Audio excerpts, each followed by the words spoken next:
नमस्कार मित्रों, एक गुरु मंत्रा में मैं आपका फिर से स्वागत करता हूं। मैं हूं अजय और आज का महत्वपूर्ण टॉपिक हमारा स्वास्थ्य रत्नानी पाठ से है, जो कक्षा 12 में परीक्षाओं में रहता है।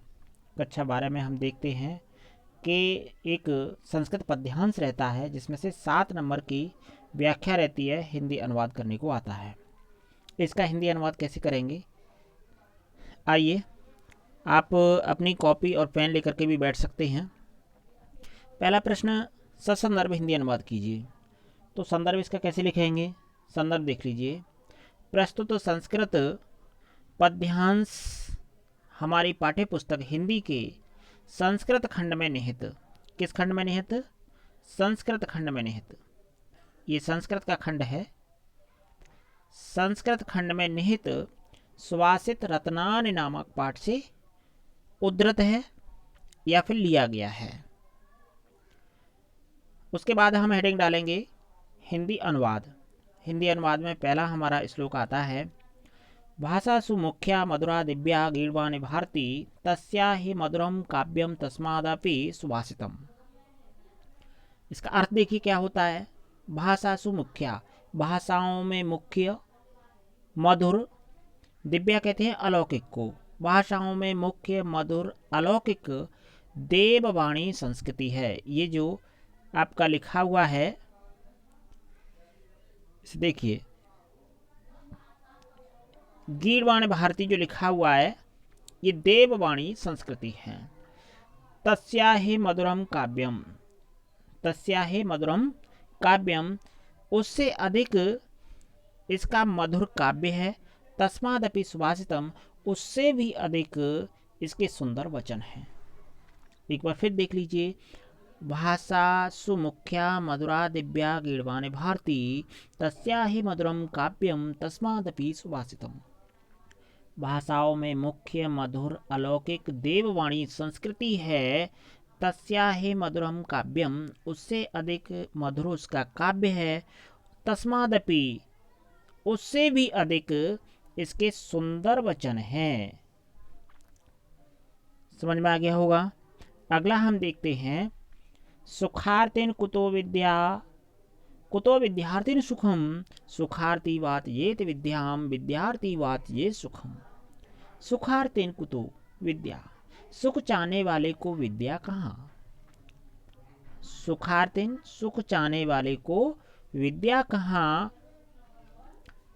कुतो विद्यार्थिन सुखम, और विद्या चाहने वाले को सुख कहाँ। सुखार्थी बात येत विद्याम, सुखार्थी बात येत विद्याम, सुख चाहने वाले को विद्या का त्याग कर देना चाहिए। विद्यार्थी बात येत सुखम, और विद्या चाहने वाले को सुख त्याग कर देना चाहिए। सुख चाहने वाले को विद्या का त्याग कर देना चाहिए। एक बार फिर देख लीजिए, सुखार्थिनः कुतो विद्या, कुतो विद्यार्थिनः सुखम, सुख चाहने वाले को विद्या कहाँ और विद्या चाहने वाले को सुख कहाँ। सुखार्थी बात येत विद्या, सुखार्थी बात येत विद्याम, सुख चाहने वाले को विद्या का त्याग कर देना चाहिए। विद्यार्थी बात ये सुखम, और विद्या चाहने वाले को सुख का त्याग कर देना चाहिए। अगला हमारा अगला श्लोक देखेंगे हम, जल बिंदु निपातेन क्रमशः पूरिते घटः स हेतु सर्व विधानाम धर्मस्य च धनस्य च। बहुत ही महत्वपूर्ण है और परीक्षाओं में अनेक बार इसको पूछा जा चुका है। जल बिंदु निपातेन, जल की बूंद बूंद गिरने से, निपातेन गिरने से, जल की बूंद बूंद गिरने से क्रमशः पूरिते घटः, घड़ा पूरा भर जाता है। जल की बूंद बूंद गिरने से घड़ा पूरा भर जाता है। स हेतु सर्व विधानाम, स हेतु वही कारण, हेतु मीन्स होता है कारण, वही कारण सर्व विधानाम सभी विधाओं का, धर्मस्य च धनस्य च, और धर्म का तथा धन का होता है। जल की बूंद बूंद गिरने से क्रमशः घड़ा पूरा भर जाता है, वही कारण सभी विधाओं का, धर्म का और धन का है भाई। अगला हम देखेंगे काव्य शास्त्र विनोदेन। कालो गच्छति धीमताम व्यसनेन च मूर्खाणाम निंद्रिया कलहेन वा। इसमें क्या कहा है देख लीजिए। काव्य शास्त्र विनोदेन कालो गच्छति धीमताम, धीमताम कहते हैं विद्वानों को। विद्वानों का समय किस में जाता है भैया? काव्य शास्त्र की चर्चा करने में जाता है। काव्य शास्त्र की चर्चा के आनंद में व्यतीत होता है। कालो मीन्स समय, गच्छति माने जाता है, व्यतीत होता है। विद्वानों का समय काव्य शास्त्र की चर्चा करने में, आनंद में व्यतीत हो जाता है। उसके विपरीत मूर्खाणाम, ये आप देख रहे हैं, उसके विपरीत मूर्खों का समय व्यसनेन च निंद्रिया कलहेन वा, व्यसनों में, दुर्गुणों में, बुराइयों में, निंद्रिया सोने में, कलहेन वा और झगड़ों में व्यतीत होता है। एक बार फिर देख लीजिए। काव्य शास्त्र विनोदेन कालो गच्छति धीमताम। विद्वानों का समय काव्य शास्त्र की चर्चा के आनंद में व्यतीत होता है। उसके विपरीत मूर्खों का समय व्यसनों में, सोने में अथवा झगड़े करने में व्यतीत हो जाता है। अगला महत्वपूर्ण है आपका, अगर इसको हम जीवन में भी धारण कर लेते हैं तो निश्चय ही विद्वान हो जाएंगे। परीक्षा में तो हमको 7 अंक मिलने ही हैं। देखिए क्या होता है। न चौरहार्यम न च राजहार्यम न भ्रातृभाज्यम न च भारकारी व्यय कृते वर्धत एव नित्यम विद्याधनम सर्वधन प्रदानम। क्या बताया? न चौरहार्यम न च राजहार्यम, न तो चोर इसको चुरा सकता है, न राजा इसको छीन सकता है, न भ्रातृभाज्यम, न भाई इसको बांट सकता है, न च भारकारी, और इसमें वजन भी नहीं होता है। व्यय कृते वर्धत एव नित्यम,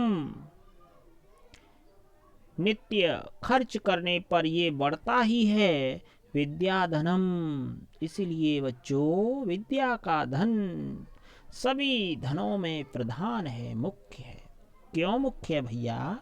ये इसलिए मुख्य है कि ना तो इसको चोर चुरा सकता है, न राजा छीन सकता है, न भाई बांट सकता है, और इसमें भार भी नहीं होता है। व्यय कृते, क्या करते? व्यय कृते, खर्च करने पर वर्धत एव नित्यम, नित्य ये बढ़ता ही है। विद्याधनम सर्वधन प्रदानम, इसलिए विद्या का जो धन है वो सभी धनों में क्या है भैया? ये प्रधान है। ठीक बा? समझ में आइला? तो कमेंट बॉक्स में उत्तर जरूर देला भैया। अगला हमारा दूसरा जो एक महत्वपूर्ण श्लोक है वह है परोक्षे कार्य हंतारम प्रत्यक्षे प्रिय वादनम वर्जे तादृशम मित्रम विष कुंभम पयो मुखम। निश्चय ही हमको कैसे मित्र को त्याग देना चाहिए ये इसमें बताया है कि परोक्षे कार्य हंतारम, पीठ पीछे कार्य को बिगाड़ने वाला, प्रत्यक्षे प्रिय वादनम, और मुख सम्मुख प्रिय बोलने वाला, वर्जे तादृशम मित्रम, ऐसे मित्र का उस प्रकार त्याग कर देना चाहिए। विषकुंभम पयोमुखम, जिसको कि हम विष से भरे हुए घड़े के मुख पर अमृत की बूंदें हों और हम उसे त्याज्य कर देते हैं, उसे हम त्याग देते हैं, उसी प्रकार हमें ऐसे मित्र का भी त्याग कर देना चाहिए। वीडियो लंबा हो जाएगा, इसलिए मैं अगले भाग में शेष जो बचे हैं श्लोक उनको लूँगा। निश्चय ही हमारा वीडियो आपको अच्छा लगा होगा। पूरा वीडियो देखने के लिए आपका बहुत बहुत धन्यवाद। अगले वीडियो पाने के लिए चैनल को सब्सक्राइब अवश्य करें। नमस्कार।